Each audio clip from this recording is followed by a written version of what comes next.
For some odd reason, politics and the ways in which it impacts and affects everything has been on my mind lately. I'm not sure what's going on in the world, but it's been on my mind. And I think in One Piece, this is a part of the ever-evolving world that is not talked about that often. Immediately when you think of politics in One Piece, you think of the world government and the Marines and the way they go about making their decisions. But have you ever stopped to ask yourself, what impact does this have on the world? How would this work if the people knew the truth? What does the system look like once it is rid of the celestial dragons? Are they really the problem? Or is the government corrupt no matter what? Let's try to dive into it. Full disclaimer, I am not a political science major, even though I've taken some political science courses. I am going to just give my interpretation of not only the structure of the One Piece world, but a realistic possibility at the end of the story. But we have to start somewhere. So where do we start on a topic like this? Well, I suppose we can start with the impact that these decisions and the structure have on the world of One Piece. But even better, how about we start about what does this mean in general? This being politics. And I guess simply put, politics can be described as competition between competing interest groups for power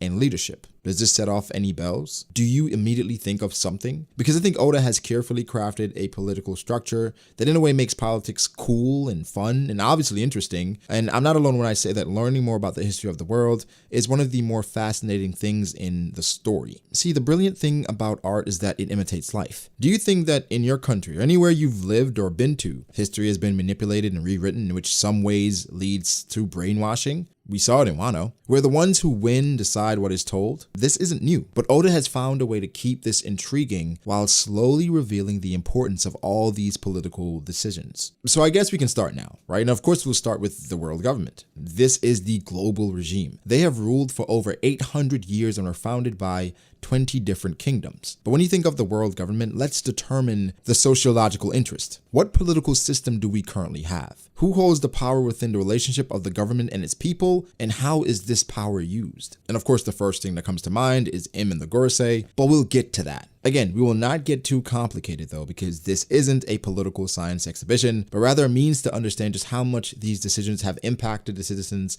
and continues to do so. I'd mentioned history, and with most great nations, establishment was done through war and bloodshed. It's not different for the world government in One Piece, who we know around 800 years ago, they fought against the ancient kingdom and they won. The problem here is that it's known as the Void Century, where we're not sure what exactly happened, but we do know that the world government is willing to do anything, and I mean anything, to keep this a secret. Why? Well, one thing with power is that it is harder to retain than to achieve. Once you have power, then you must have order. Anything that threatens this power threatens the order, the peace, the freedom. Freedom is thrown around quite a bit, but what does this mean? It's different based on political affiliation, obviously. Are you a Marine, a pirate, a revolutionary, a civilian, a prisoner, a slave, a fishman? The world government is supposed to have authority over everyone by controlling what it means to be free. But how could you possibly understand freedom when you try so hard to withhold the truth? And from what we know, the world government, they employ a totalitarian system. Simply put, we control everything and we retain power by any means necessary. The perceived leaders of the world government, the Gorosei, are the harbingers of the retention of power. We can't forget when they told Spandam that they are the government who must reinforce justice and would need to use force via the ancient weapons to do so. This was due to the rise not only in the number of pirates, but the power that the pirates have. Power is everything to the world government. That's why Dragon, who is the leader of the Revolutionary Army, is viewed as the world's most dangerous criminal, simply because he's threatening the establishment. There is another, though, who at one point threatened the establishment, Rox D. Zebek. He wanted power. He wanted to rule the world. And of course, that would be to the detriment of the world government and obviously the celestial dragons. He was effectively defeated by the combination of a pirate and a marine, which is ironic, and erased from history.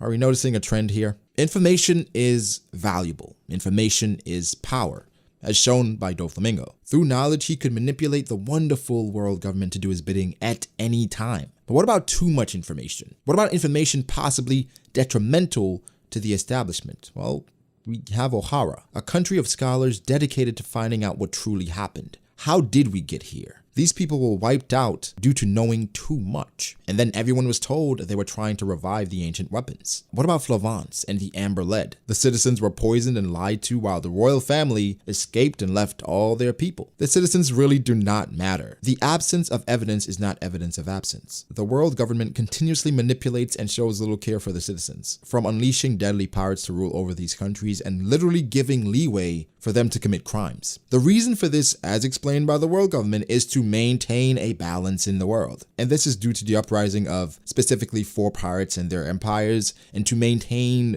again, balance and power. And to do this, they needed the help of deadly pirates at the expense of the citizens. And these pirates, they know this. Of course, Boa Hancock, she uses them to protect her people, but in the case of Crocodile and Doflamingo, well, they use their political affiliation as a veil, and for Crocodile to not only run a very shady organization and also research the poneglyphs, which tells us about the history of the world, but also the ancient weapons, but for Doflamingo to take over a country while being the boss of the underworld. They are literally protecting the thing they're fighting against. It is literal madness. But back to Doflamingo and him being the boss of the underworld, he was the broker for everyone from weapons to Smile to people to fishmen, all under the watch of the world government. From the world government's perspective, the goal is to retain power. We will experiment on people to achieve results for the greater good. We will traffic children with great potential to become the future admirals and fleet admirals, if it means protecting this power. Remember I had stated politics is simply competing interest groups for power? When you think of the One Piece world and competing interest groups, what comes to mind? Obviously the Marines, who are the official military branch, but also the Yonko and the revolutionaries. One of the fascinating things about politics in this world is how seamlessly Oda integrated the pirates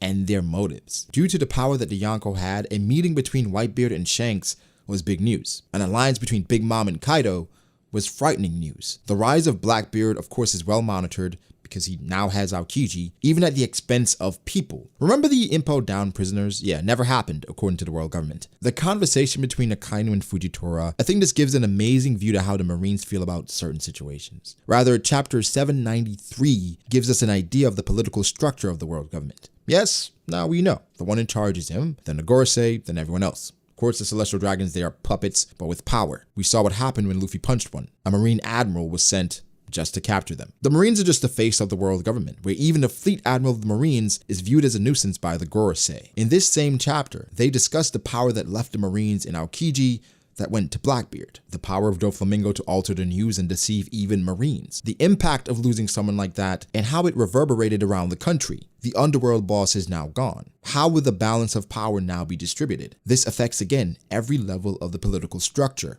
The world government, the Yonko, the revolutionaries. When you look at the chapter, what Akainu and the world government cared about most was losing face and maintaining order. Even though people died, Fujitora along with Smoker and Kobe are among the few who at least provide some hope for the future. But it doesn't stop there.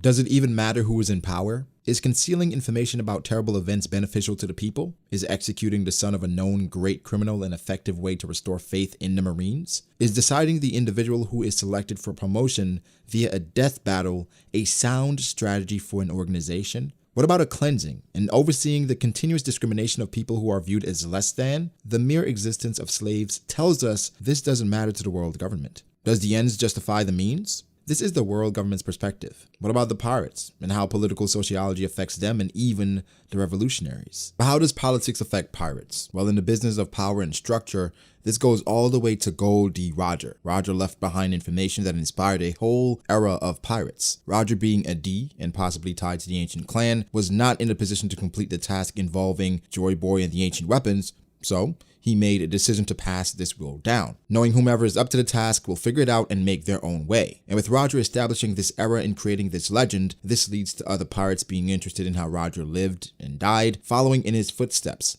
This influx of pirates created an imbalance, which put the world government off kilter, and then that forced them to work with actual pirates. What of other pirates though? How do they maneuver through the minutia of, for instance, good and evil? This is also very important in a story with such a vast and in-depth political structure. The mere topic of good and evil goes back to justice. And as Doflamingo stated, he who wins decides what justice is. But what about freedom? How is that impacted by political structure? This is an obvious one, as pirates want to be free, but freedom to most pirates involve pillaging, stealing, taking over islands, among other things. That is disrupting order. But there are exceptions like the Straw Hats, who unfortunately cannot be the standard. They're too much of an outlier. For the world government, how can they base their structure off of this outlier? You can't. And this takes us to the revolutionaries. Because what are they trying to achieve? And how can they achieve power while ridding the world of this desolate structure, with Luffy in the fold? Well, the most important thing here is what the revolutionaries are trying to achieve. That is to rid the world of the celestial dragons. This would obviously also involve ridding the world of Im and the Gorosei. The final war will contain many factors and variables, with the ultimate outcome being